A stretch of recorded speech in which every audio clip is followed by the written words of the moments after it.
cool. Good morning, good afternoon, and good evening to everyone, wherever you're joining us from today. My name is Dalia, and I'm the Global Community Manager here at Kong. I'm very happy to welcome you all here today to our A Pro user call. So today we're going to learn about AI Gateway, and we will see a demo of it as well. So what's more, we will also learn how Kong's AI Gateway can accelerate your organization's AI adoption nowadays. So the presenters of today will be our CTO and co-founder, Marco Palladino, together with one of our senior software engineers, Jack Tissot.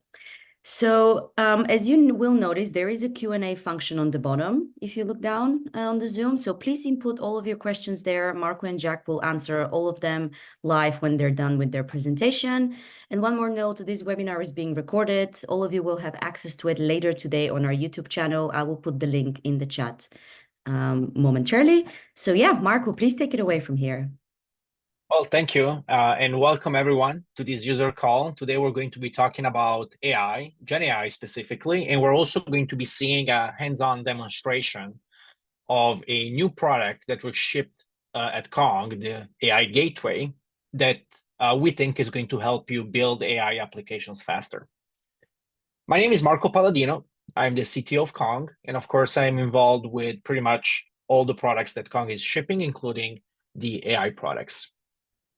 And you may wonder why Kong is even doing anything about AI. So first and foremost, when we look at Kong, what Kong does, we provide API infrastructure. And API usage is being driven in the world by digital use cases that we build.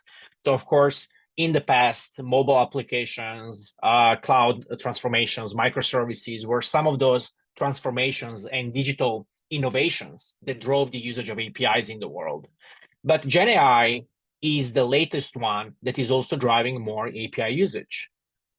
When we think about Gen AI, we typically think about three things that we can do. We can either use the AI, we can train the AI, or we can even have AI interact with our systems.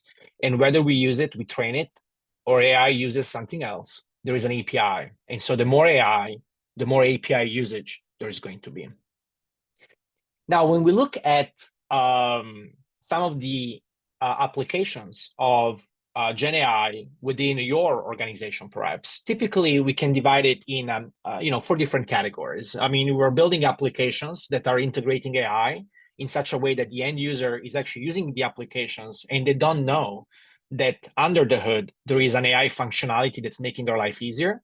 We're building AI agents, think of LangChain, to be able to create business logic against one or more AI behaviors that we want to enforce, orchestration of AI, as well as we may be using chatbots, we may be using a GitHub Copilot, we may be using end user applications where the end user is us and we are leveraging AI.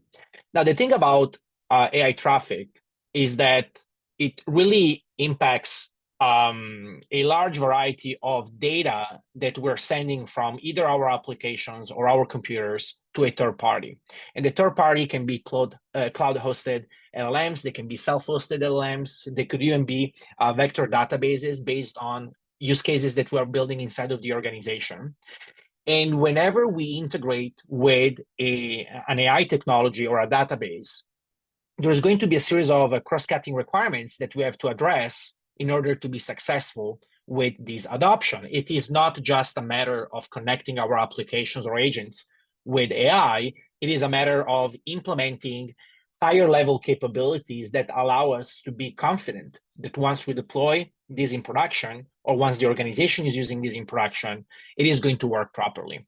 This also spans across multiple teams in the organization. It is not only the developers that need to be able to build faster with AI. It is also about other stakeholders in the organization that need to be confident that we're using AI properly in a responsible way. And so the security teams, the compliance teams are going to be all over the AI usage that's being created by the organization because they want to make sure that we're not leaking sensitive customer data or we're not creating a security risk for the organization. In the past, there were a few headlines about organizations mistakenly leaking either customer data or secrets, for example, by using applications like Copilot that created a security risk for the organization. So besides the security angle, and the observability angle, we also want to implement with one or more LLM provider in a much quicker way. It's, we're working with developers and organizations that basically are telling us that it is not one LLM technology that they're going to be using. It may not even be one vector database that they're using. They're using whatever makes sense for the use case they're trying to solve for. And that may involve the adoption of more LLM technologies, including perhaps the orchestration between self-hosted LLMs and cloud-hosted LLMs. The cloud LLMs are very powerful, but they're also very expensive. And so organizations are self-hosting their own LLMs, and then they're fine-tuning those LLMs in such a way that over time, they can reduce the latency to provide a better user experience, but they can also reduce the cost of AI by relying more and more on their self-hosted technology instead of going to the cloud. So there are many different applications of AI that involve a series of cross-cutting requirements that every team will have to implement. And of course, this is where infrastructure comes into play. The goal of infrastructure is to make sure that as developers, as you are building AI integrations that are going to be advancing your products, you are not building the infrastructure that allows you to manage these underlying consumption. And so at Kong, we have released the AI Gateway to cater for these use cases specifically. And particularly, we have expanded our API gateway, which I'm sure you're familiar with. We've expanded our API gateway with an extension of plugins that are very specific to AI. So with the AI gateway, we can do three things primarily. We can simplify the usage of AI by providing one endpoint that allows us to consume one or more AI technologies. At the flip of a switch, we can also change between one and another, and we're going to be seeing demonstrations of this, by the way. We're going to be providing traffic control specifically for AI that allow us to determine how security is being implemented. We don't want AI credentials to be leaked across every applications. We may want to manage that centrally and then give another token to the teams or the developers that want to use AI to identify themselves. But then on the fly, we can manage credentials to providers like OpenAI or Anthropic and so on and so forth without having to have the developers themselves manage those credentials for their applications, as well as we want to make sure that the prompts that we are using are not, implementing the wrong behavior that we want to disincentivize. And so with prompts, prompts are the interface of AI. If you can control how the prompts are being sent, what prompts are being sent, we can also establish a more tighter control on how AI it is being used across the board. Now, of course, before we dive deeper into some of these capabilities, this is part of a broader platform that Kong provides today. As you know, Kong today can already be used as an API gateway. That's how Kong started. We can use Kong, the platform, as an ingress controller. We can use our service mesh product to implement service mesh connectivity. And now with this AI gateway, we can also manage at L7 AI traffic that we are sending from our applications, the AI usage that we're generating. The goal here, it is to simplify our infrastructure. By providing a platform that can cater to these 4 different use cases, we can reduce complexity when building API infrastructure, and also, in this case, when building AI applications. And of course, all of this can be managed from one control plane. That's a unified control plane that gives us visibility across all the deployments, all the APIs, all the services that we are adding across one of these 4 different deployment patterns. Today, I am not going to dive deeper into the platform. This is a picture of the platform. It does many things. It's a unified control plane end-to-end. But this is perhaps conversation for another day. Today, I want to go deeper into the AI use case because this is why we're here. And so when we look at the AI gateway that Kong has created, it is built on top of the same underlying performant runtime of Kong Gateway itself. So it's a set of new plugins that implement deep introspection of the AI traffic that we're sending across the gateway, which means that we're not simply adding an AI as an API on top of the gateway. Of course, we can do that, but we're actually providing specific L7 AI capabilities on the AI traffic itself. So the plugins understand what is the AI traffic that we're making. And on top of that, we've built a unified API interface that allows us to implement our AI applications once and then consume one or more LLMs on the other end of the gateway. So it improves the developer productivity by making it easier to experiment with different AI technologies.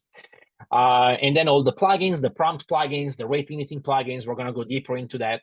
And as well as the vector databases, the ones that you're seeing here, these are the ones that provide an HTTP interface that, of course, as a result of that, can also be added on top of Kong in such a way that we can create a unified egress for both the AI traffic that goes to the LLMs, as well as the one that goes to the vector database. And then on top of this traffic, we can standardize how we want that security, that onboarding, that governance, that observability to work. So we have full visibility. We're not blind. We're full visibility on what is the AI usage we're doing in the applications.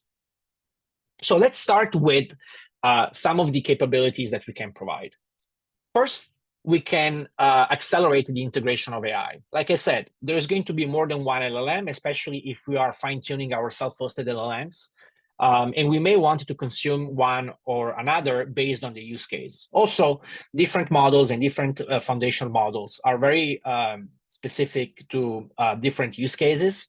And we may find that for certain applications, a foundation model based on Mistral, for example, it's much better than another one based on OpenAI. The point being is that it is a multi-LLM world. And so to incentivize the experimentation and the integration in production of one or more LLM, we create one API interface that allows us to consume them all. This has many benefits. This means we're writing code once. We write code once and we can support every LLM, even the ones that perhaps do not provide an OpenAI interface. So we standardized on the OpenAI interface, but then we made all these underlying LLM technologies talk the same language, which means that as a developer, I can also build an experiment with one LLM, and then by changing the routing configuration on Kong, or by changing the path I'm making the request to, I can then point to a different LLM, and it will work as if I built an integration that was specific for that LLM. So this improves developer productivity, and it also allows us to support a standardized interface across the organization, across multiple teams that may be using different LLMs. Today we support 6, by the way, before I jump into these other capabilities. We support Cohere, Traffic, OpenAI, Azure AI, LAM, and Mistral, and we're about to ship support for AWS Bedrock as well, including support for Gemini. The goal is to support as many as we can. As a matter of fact, we do have a pluggable interface that allows us to expand over time at every release the number of LLMs that we're supporting. How do we drive the prioritization? It's based on your feedback. It's based on the customers that are telling us what they want us to support, and it's based on the user base and the community telling us what they would like to see.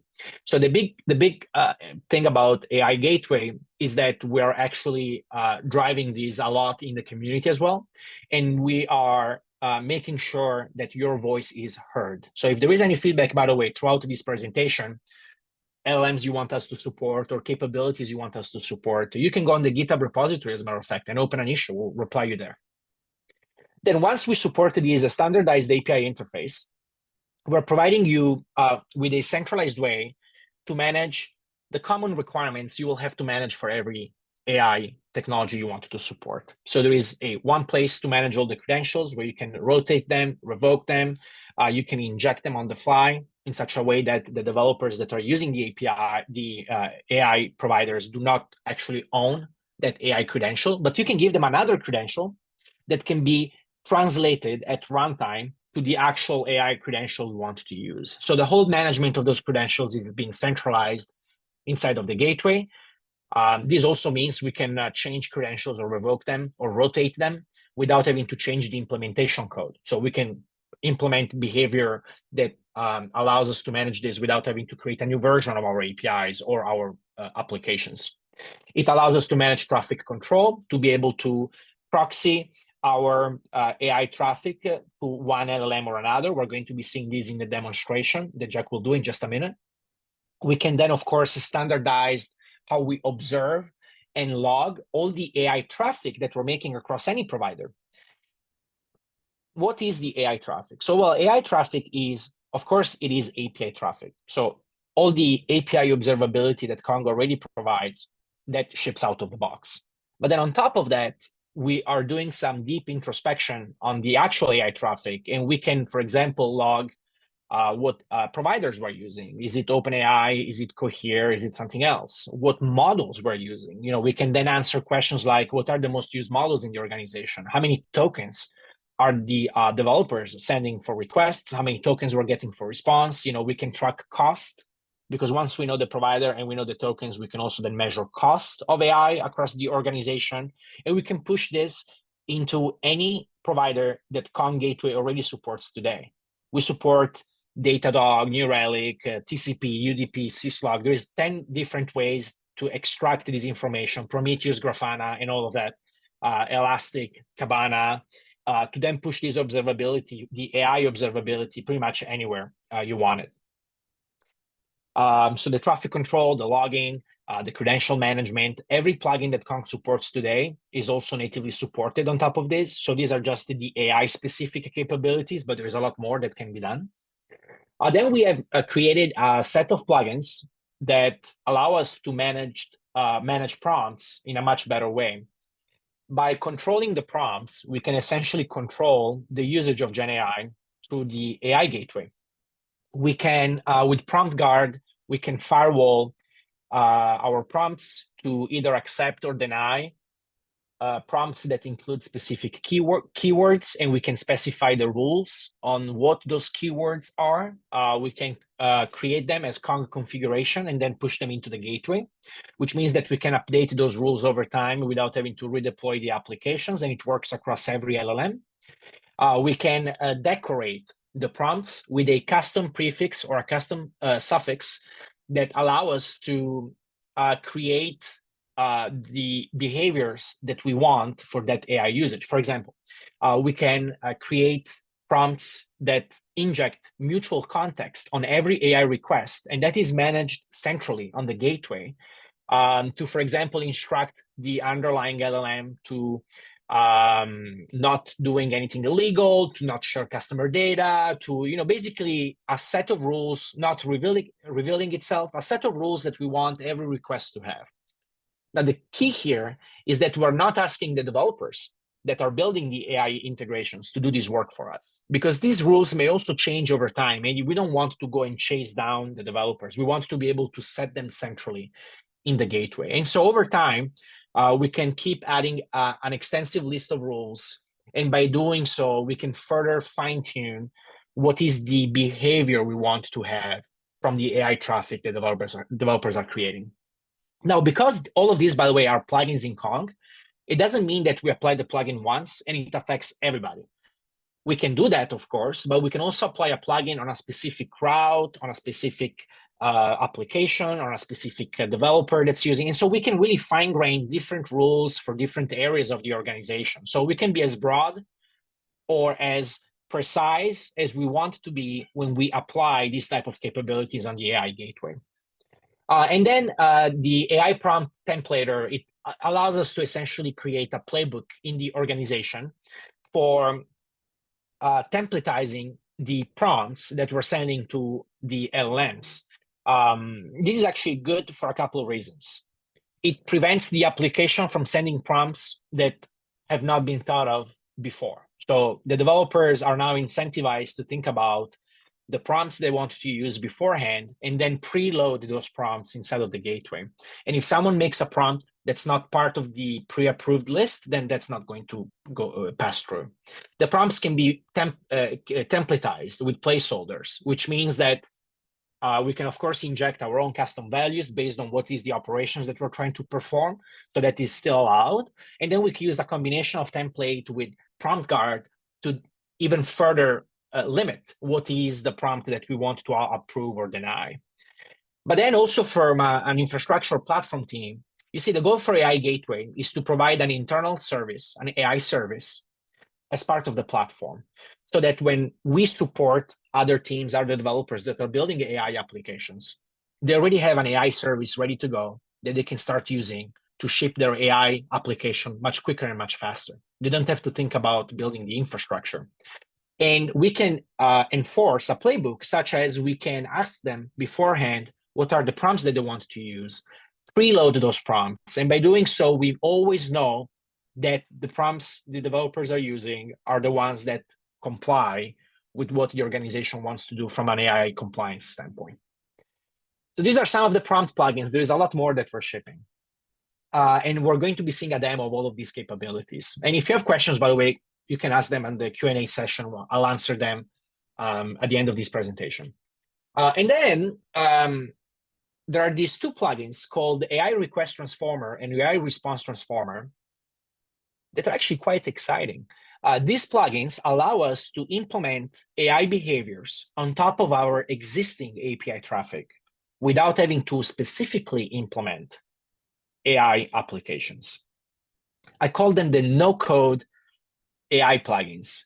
And despite being no-code, actually developers can also use this right away on top of every traffic that we have. So how do they work? Well, it's very simple.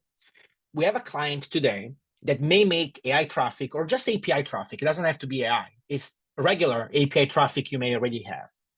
And we can use these plugins, the AI Request Transformer, to hook into that request lifecycle. And before proxying the request to the upstream API, we can query all the LLMs that we support and we will support in the future to implement use cases like model training, enrich the data on the fly, to be able to sanitize those requests, to be able to convert formats within the request itself. And then we will update the request and proxy it to the final destination. And likewise, the response transformer plugin can then receive responses from the API. And the API can be also an AI model, can be LLM. So this can be either an existing API we have today, or can be an LLM. And we can further query, before we return the response back to the client, we can further modify that response by using all the LLMs that we support. So we can implement things like RAG, we can validate that the response is valid, we can reduce the rate of hallucinations, we can implement transformations, we can sanitize the output, and so on and so forth. I'll give you a very simple example. Let's say that we are shipping our APIs, existing APIs, in a new country. The business is expanding. We're targeting France as a new region. We can implement automatic API message translation in French by using the AI response plugin in such a way that we can say, if the request comes from a client in France and the API has an error message, for example, automatically translate this error message in French before returning it back to the original client. And all of these happens on top of the API that we have today, as well, of course, the AI traffic we may have with the AI gateway. So you could also use this to capture a response from a cloud AI technology vendor, let's say OpenAI, and then fine-tune a self-hosted model that may be running inside of the organization before returning that response back. So there's lots of things that we can do here when it comes to these no-code plugins. They can be quite expensive. To recap, before we jump into the demo, the goal here is to improve developer productivity. One API to rule them all, being able to implement all the cross-cutting requirements that we have for security, analytics, traffic control into one place that can be leveraged out of the box. Implementing governance and compliance for the platform teams that are shipping an AI service inside of the internal platform to make sure that the prompts are always compliant and valid.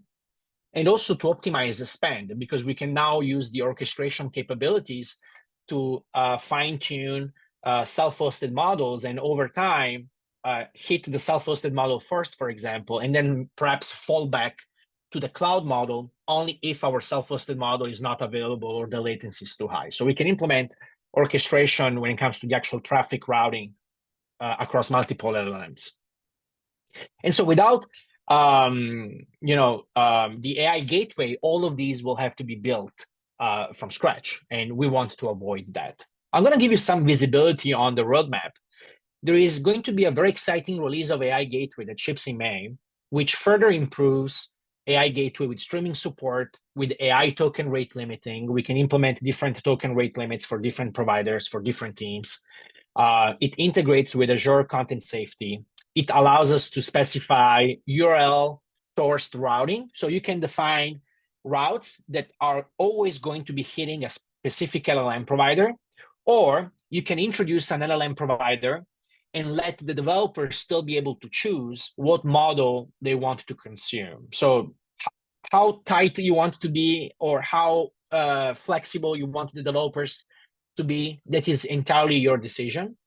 And as a matter of fact, we're also introducing support for the OpenAI SDK. So the same code you're writing today to use OpenAI, simply proxy that through the AI gateway and everything will keep working. But now on top of that, you have access to every other LLM. And on top of that, you have access to all the capabilities.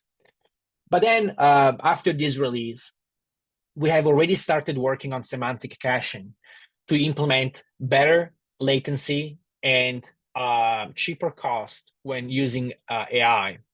Semantic caching is going to be essentially analyzing every prompt that the developers are sending. And if enabled, it will allow us to semantically store the meaning of the prompts into a vector database. We're adding support for many vector databases, including Redis. And then we can configure the system in such a way that if different prompts that are semantically equivalent are being requested, we can return the same cached response. And so this is useful for instances where we want to lower the latency or reduce the cost of AI, because then the cached response doesn't trigger an AI request at the end of the day. And you can determine the semantic affinity that you want to configure. It's going to be, let me give you an example. I can ask AI, how long does it take to cook pasta, given that I'm Italian? And AI, that's a prompt. And then I can ask a different prompt, how long does it take to cook spaghetti, for example? Semantically, I'm asking the same question with different words. And so I can configure the affinity I want for the semantic meaning of the two prompts and then return the cached response. And so this is going to help us with performance and cost. Obviously, today, we provide capabilities to be able to determine what is the behavior that we want of AI with the prompt plugins that I just mentioned. Users of AI Gateway and customers are asking us for more out-of-the-box experiences. So we're going to be leveraging the primitives we built already and are available today in the product. We're going to be using those primitives to even further provide out-of-the-box solutions for profanity mitigation, for hallucination mitigation, from prompt injection security, for prompt jailbreaking, and so on and so forth. As well as we're going to be adding support, like I said, for Bedrock, for Gemini, and also we're going to be adding support for a training plugin. The training plugin is very interesting because it will allow us to essentially train out of the box any model based on the existing AI traffic simply by using a plugin. It's quite exciting. Anyways, without any further ado, I would like to introduce you to Jack Tyso, who is the senior field engineer here at Kong. He's on the call with me, and he's going to be sharing his screen to showcase all the capabilities that I've just described. After him presenting this demo, we will come back to me. We will wrap up the session and answer any questions that you may have. So Jack, take it away. It's all yours. All right. So hello, everyone. Sorry, the real screen I want to present is over here, so this is going to be a bit weird. Hopefully this will work.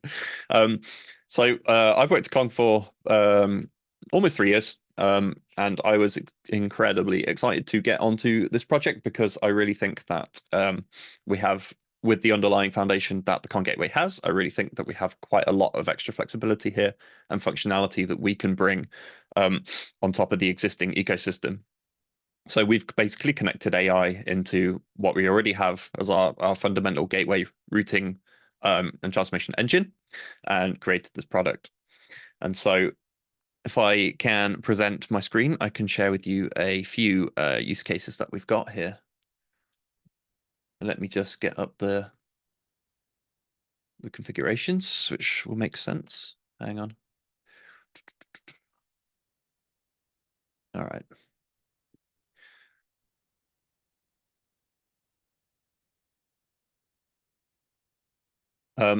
So a lot of this is YAML on a screen, but it will make sense once I get into explaining it.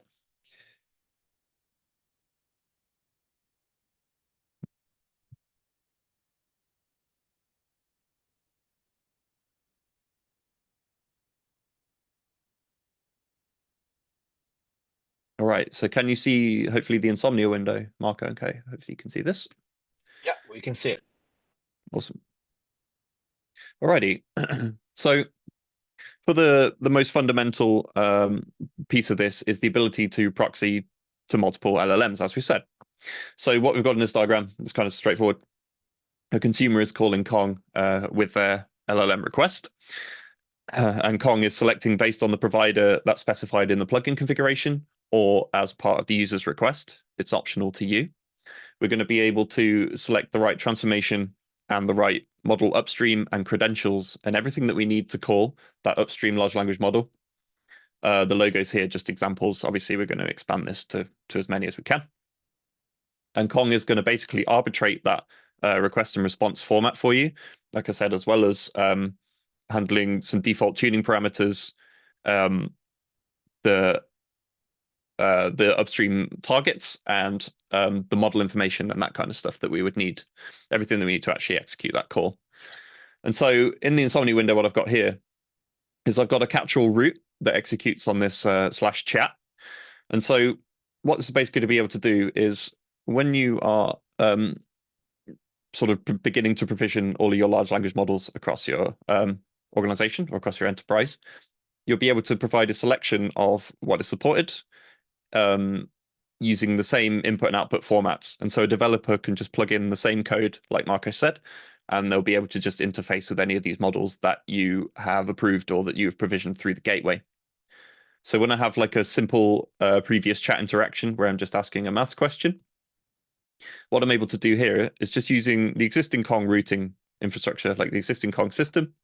I can add a header like XLLM, and then I can specify, in this case, which one of my configured providers I want to actually access. So when I send it to OpenAI, I'll get this answer, and you see this one I've previously configured for GPT-4. And so my program or my software can predictably know that the answer is coming out in this place because we're inferencing the same format. The same way I can then switch to my configured Azure provider. I get the same, but you'll see that the model is now on the Azure GPT 3.5. But Kong is, of course, translating all of the other formats, including the usage stats and everything that you would need to see all into the standardized format. And the same with just e.g. Mistral here. And that here we get Mistral Tiny. But again, always in the predictable place. And so this allows you to obviously provision multiple models for use with the same software throughout the enterprise, but also if you're just kind of beginning your LLM journey and there's quite a lot of choice, this can obviously be set up in some kind of dev, and people can just easily experiment with the provider or the models that they need to use. And it can give you that advantage. Through using Kong's built-in routing as well, that means, of course, that by taking a standardized input and output format, we can also do something like load balancing them. So when I've set up like a simple pre-function here to balance between them all, I can send this all to the same endpoint. And you'll see there, previously I got GPT-4, now I get Mistral, and I get answers from different models, but all in the same format. So that's the basis of the AI proxy as it works. Again, how it kind of happens is, again, it's a little bit YAML, just kind of spaghetti code, but let me explain. So we're just creating a normal route that we would act as our egress point, and we would give it some kind of indication of, matching the HTTP parameters to actually get to it. And then all we need to do on top of that is add our AI proxy plugin and configure it as appropriate. So by specifying the route type, we can specify like a chat or a completions, and then in future we'll have image generation, that kind of stuff. And we'll be able to just, you'll be able to select either dynamically or on a static route basis for that. And then you just specify auth parameters, some more statistics, and the model information that you want. And for each provider, these kind of follow a similar format or a predictable format again. So when we add Cohere or we add Azure, all we need to do is supply the right credential, and in this case, the Azure instance or deployment ID, and we can get to any of the models that we have deployed.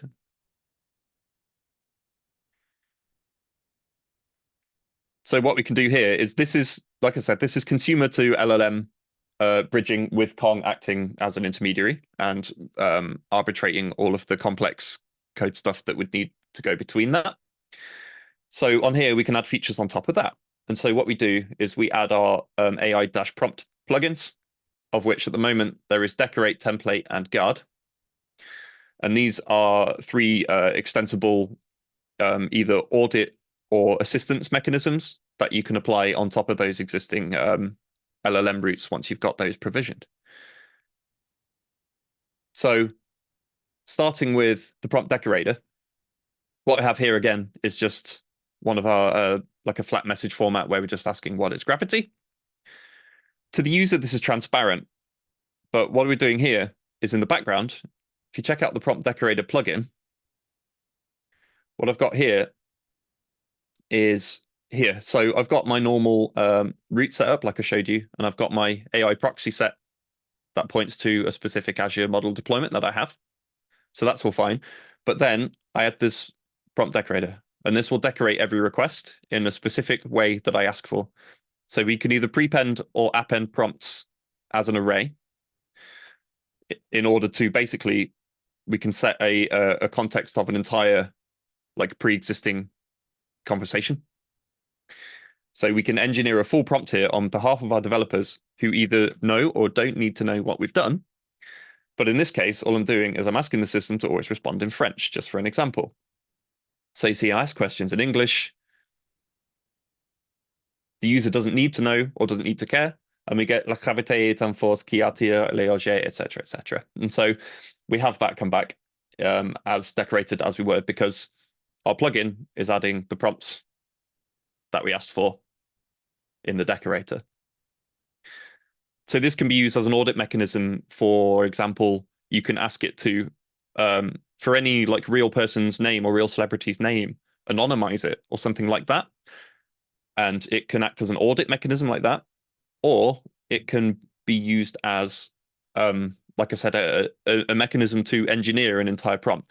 So where people might be quite beginner at concepts like setting up an entire pretext of a conversation in order to just send a final question to it, you can engineer that on their behalf.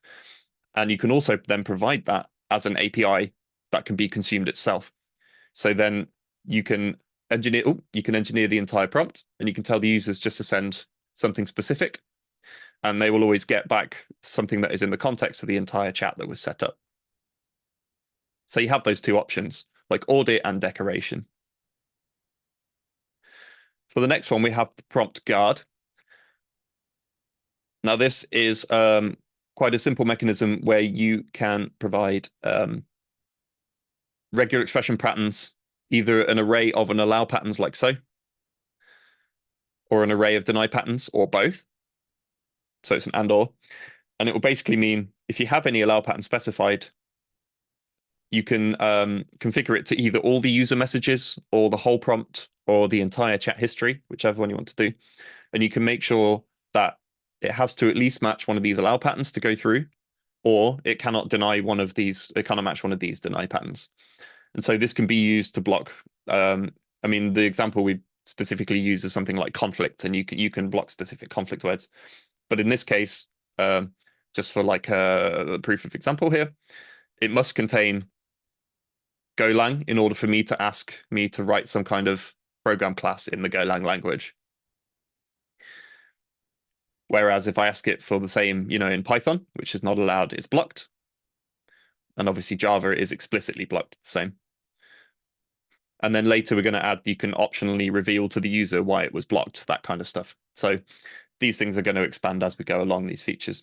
But you can see here, my example, what I'm doing is I'm just making sure that if this was used for like a programming bot or something like that, that people aren't just going to waste or utilize money and tokens on something that we're not programming, or something we're not using. And then the final one in the prompt family here is we have the prompt templater. Templater, excuse me, that's my English, right? So to me, this one's the most exciting. What I get here is you can essentially, it can be used again in two ways. The prompt templater can be used to So what it does, let's start with that, is you specify an entire prompt and you specify mustache-like expressions or string replacements inside of the prompt chat or just prompt or decorations or like the template that you want to initiate. And the user has to fill those in, basically. So what this can do in this case is it can be used in again for audits where you can explicitly restrict AI usage down to certain functions that are pre-provisioned, and the user can just fill in the blanks and get those to work. But outside of auditing, again, this can also be used to provide, something like an internal API, again, like a simple summarize bot or programming bot. Because if you are in control of the template, then you're in control of the conversation and therefore essentially the cost and the token usage and all that kind of stuff that comes with it. So this again can be used for auditing, can be used for beginner organizations, has a bunch of features. And so in this case, you can do something simple like, so the user would just send the template that they want to execute against, which is the summarize, and then a bunch of text. But what we're doing in the background when you send it is that we're actually configuring a predefined system template that says summarize this content as a second grade student. And then we send the user prompt as the text. And so the content comes out like so. And again, this can be used, you can switch this to Azure, you can switch this to any provider, all works the same way because it's using the underlying AI proxy to select the right LLM, that, like we've done here. So this one came back from a different provider. So now we have this flexibility to provide this kind of functionality across multiple LLMs, including all of the plugins that go with it. And obviously, for example, in this one, you're asking for a programmer. You select like a Golang, and then you actually send the program that you want. So in this case, the user can just change the programming language. And you can provide this JSON format and this URL as an API that someone can physically execute in order to get help with their programming in the organization across any configured chatbot. And if you're missing some prompt parameter, it will tell you. So we thought of all that. The thing that probably will come is the question we get each time is the user has to be aware of all of the prompt templates in order to execute them. Yes, at the moment, I think we can come up with a solution in some future version where this is not necessary and we can just detect what's going on. And then finally, what we can do here. So what we've been doing is this is a consumer talking directly to a large language model, any of which you configure or from supported providers and models list. What we're going to do here is expand on this a little bit more. So with the foundation that we now have, the ability to talk in a flat format and parse and unparse data formats from any of these supported LLMs, what we can do is we can use this functionality to enhance existing APIs, and we can drive net new AI traffic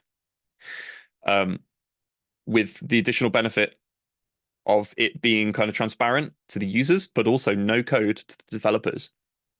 So what we get here is our next step, where a consumer would be trying to talk to a normal backend service.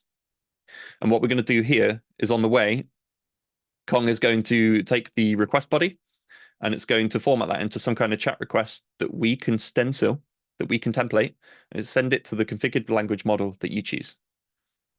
And it can take that back and replace the request body, headers, status code, that kind of stuff, and send it to the backend service and then proxy the response directly. So in my example here, you configure it like so.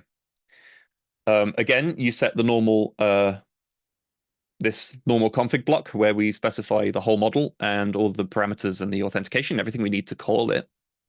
And then we set in there the system prompt that specifies what we need it to do. So this is really exciting to me because this I see as the future, right?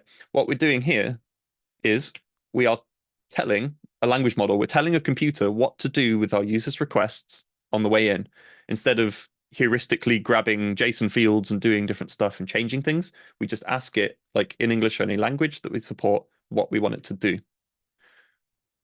And so with the request transformer here, what I've asked it to do is for any country JSON tag, sorry, any city, just add the country JSON tag next to it.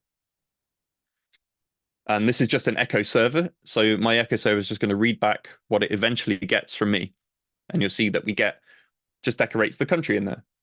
So as these language models become more advanced and our hardware gets better, obviously this latency is going to come down. And this is going to be, I think, the future. We will just ask an LLM to do something to our requests and it will do it. But it can also be used not just decoration or changing stuff. For example, here in this one, I ask it, if any credit card number is not masked like this, then we're going to do a failure. So what we get in this case, if it is actually masked with the stars, everything goes through, it's just fine. If I send one where it's a real card number like this, then we get audit failure. So it's not just transforming the request, it's also saying, apply some rules onto it. You know, if this is a private model that you're hosting and doing something with, you can tell it to do something with your data and it will do it. And then in the same vein as that, we can also intercept the response on the response phase and do the same kind of thing. But this is obviously comes with a little bit more advanced stuff where in my case here, what I'm asking it to do, I've just ruined it. What I'm asking it to do is take my whole request and I'm asking it to change it to XML and also add the header for the right content type and also change the response type to 400.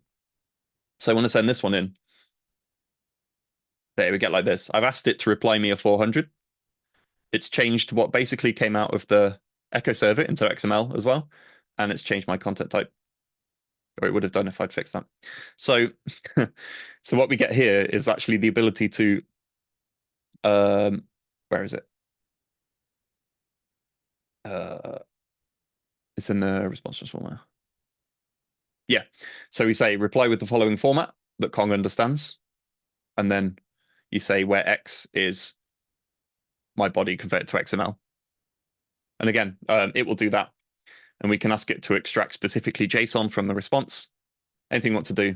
And this will all run from my local Llama 2 model.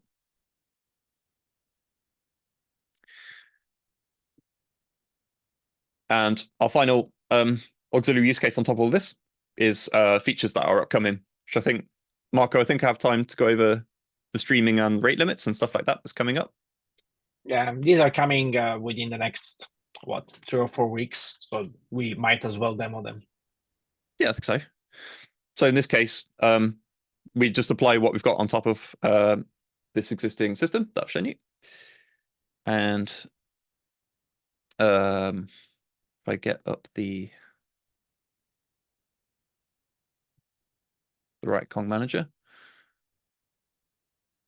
So for those already familiar with the existing rate limiting plugins and ecosystem, this should be quite familiar.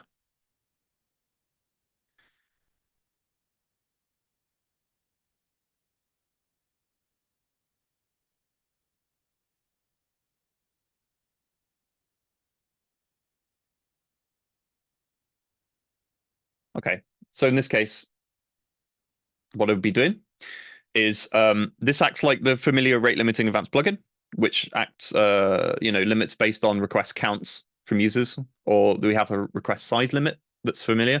But in this case, we've configured it to limit per providers, and we can basically set model limits and window sizes. So this acts on the actual token count. So this is like a large language model aware rate limiting in order to not breach costs or to do cross billing and that kind of stuff to different consumers. So what I would get in this case is for this one, this is just for OpenAI, and I would send it. And my limit is 50. So for the total tokens here is 33. We'd still be under the limit as me. And we'd send again, and hopefully now breach the limit, like so. So what we're able to do here, like I said, is limit based on if we're trying to limit on cost or limit per consumers or provide some kind of subscription-based service for a private model, we can now do that through Kong. And the final part, of course, is that this also all works through what is upcoming in the next revision, is that this works through streaming responses. So, oh, sorry, that's my dev server. Sorry, this one. Okay, So what we're able to do here, this was a little bit complicated to set up, sorry, to actually program, is that we're actually able to intercept like per provider SSE events and also transform them into the same response, whilst at the same time collecting all the token usage and everything that we would actually need to rate limit. So now that we have this underlying system, extending this a few times, even that would breach a limit. I think I've said that wrong. Yeah, sorry. Yeah, that would breach. Yeah, sorry. That was me counting wrong. So yeah. So even when we now support streaming, we're able to transform all of the supported providers' inference formats also into the same SSE event format, which means you can use the same SDKs and the same stuff that you normally would. And all of the features that are coming underneath that are going to work with this. And the final part, of course, is final part is the observability. So as we've been running through this,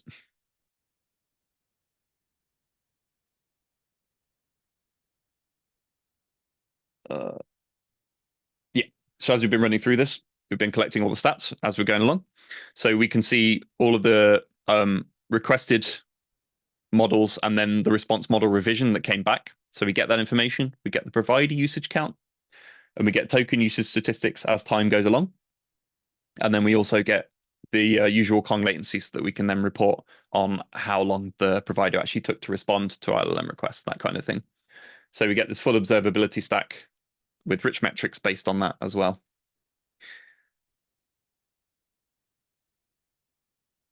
And I think, Marco, apart from a stumble at the end, sorry about that. I think that's it. Okay, very well. Thank you, Jack. Of course, this was a demonstration of capabilities, in the short time frame we have for this call, of certain capabilities of the AI gateway. More extensive use cases can be implemented. With the new upcoming capabilities, also the feature set is going to keep improving. Essentially, at Kong, we're investing to make sure that the AI gateway gets more and more powerful over time. Let me share my screen again. Okay, well, thank you, Jack.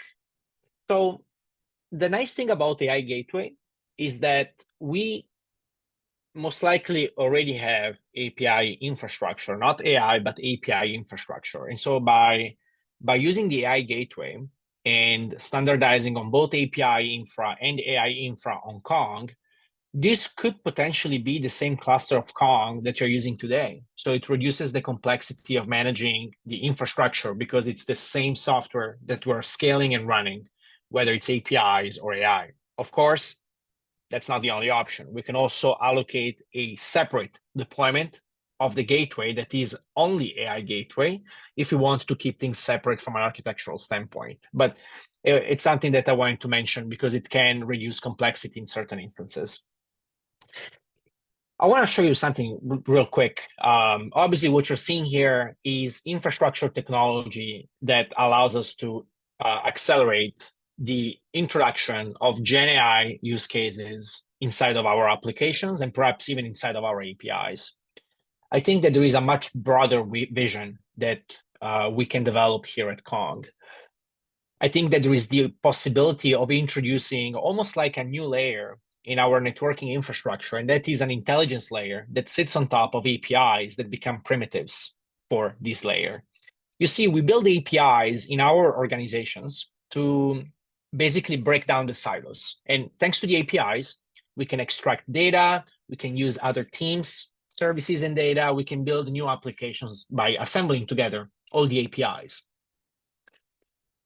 But if the APIs can surface into let's say, for example, a large action models, LLM, then we can potentially have the large action model be the entry point for consumption for our platform and not the individual APIs, which at this point become primitives. inside of this large action model. So the goal for AI Gateway, it is to cater to a very specific use case you have today, and that is, how do I integrate AI and how do I do that fast? How do I do that in a compliant and responsible way, in an observable way, in a secure way? But then moving forward, this is just the beginning of a broader AI roadmap and AI vision that we want to develop at Kong to fundamentally revolutionize how you are building platforms and making sure that can come up intelligent, not just enhanced with AI, but fully driven by AI. But maybe this is conversation for another day. To recap, today we analyzed the AI use cases, and we spoke about the fact that AI and Gen AI is specifically driven by APIs. And so the more AI, the more APIs. We looked at the new Kong AI Gateway and how it can help us improve developer productivity, how it can help us implement governance and compliance, how it can help us orchestrate and potentially reduce costs of our AI consumption. And then finally, Jack showed us a hands-on demonstration of the AI Gateway. To get started with the AI Gateway, you can do that today. This is a GA capability. You can go on konghq.com/products/Kong AI Gateway, and from there, you can see both demonstration videos, get access to the documentation, and get up and running right away. Something I wanted to mention today, we did make another announcement. We have announced another product called Dedicated Cloud Gateways. This is a fully hosted version of Kong Gateway across multiple regions and multiple clouds, shipping today GA on AWS. So in one click, you can provision cloud infrastructure for your APIs. And because this is an extension of the API Gateway, you could be running AI Gateway itself on the edge and have Kong run it for you without having to deploy anything on your end. So that is also a possibility starting today. And if you do that, then you can, of course, introduce private networking to create a secure link between your data center or your cloud and the infrastructure that we provision for you. It's fully dedicated, by the way. Anyways, I just thought to mention that if there are any questions, I'm going to keep running this call for 5 more minutes. If there is any question, feel free to ask, and we will reply in the Q&A tooling that Zoom provides. And if not, you may have questions down the road. Feel free to reach out to Kong anytime. We'll be happy to help you. Thank you. I hope you enjoyed it. Thank you, Marco. Thank you, Jack. Amazing presentation. Thanks, Jack, for the great demo. And yeah, if you have any questions, you can always reach us at community@konghq.com. We will direct your question to the appropriate place. You can also find us on the community Slack. I will put the link here so you can join right away.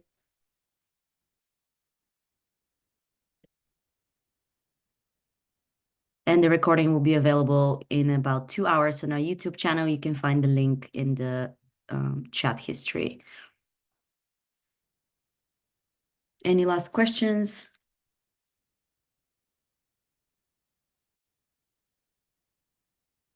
We also have a tech talk coming on API development and testing in May. If you're interested to join, I will put the link in the chat if this is something you're interested in. I think we have one more question in the Q&A.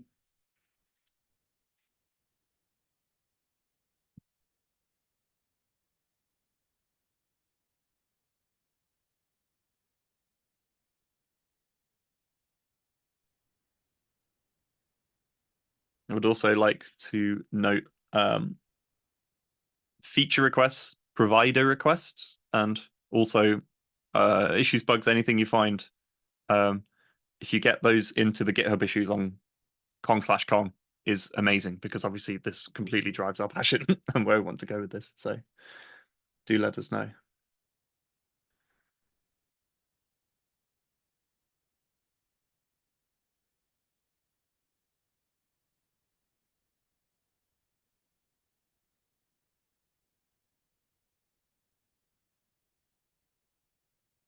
Yeah, I'll share the AI demo files. Let me just. I'll try and.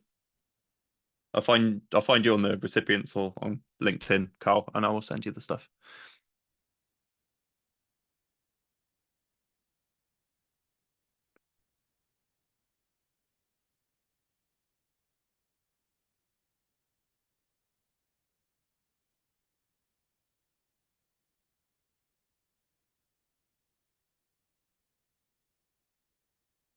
Oh, can we get access? Yeah, again, Shah, can we get access to what you demoed? Yeah, I will. I reckon that would be probably something we should put up as like an examples stuff online. Haji, can you remember that license? Yeah, Kong 3.6. The majority of these features are available from the OSS. You can go and check out github/Kong/Kong and take a look.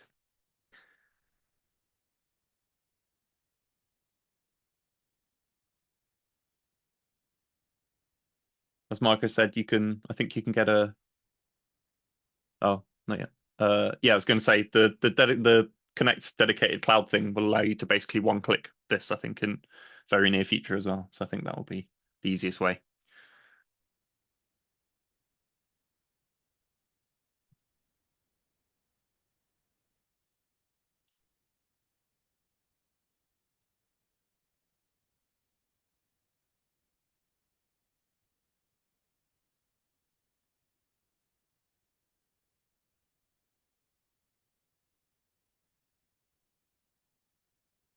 Okay, I think no more questions are coming in the Q&A. I think we can wrap it up. Last chance. I think so. Yep, to ask any last questions. If not, we would like to thank you all for joining us today. And we hope to see you at our next webinars in May. You will always be able to find on our website under events. I already posted here in the Slack the tech talk that we have coming up in May. Please join us. And yep, the recording will be available shortly on our YouTube channel. Thank you, Marco. Thank you, Jack. And thanks everyone for joining us. I wish you a great day or a great evening. Bye-bye. Thanks, everybody.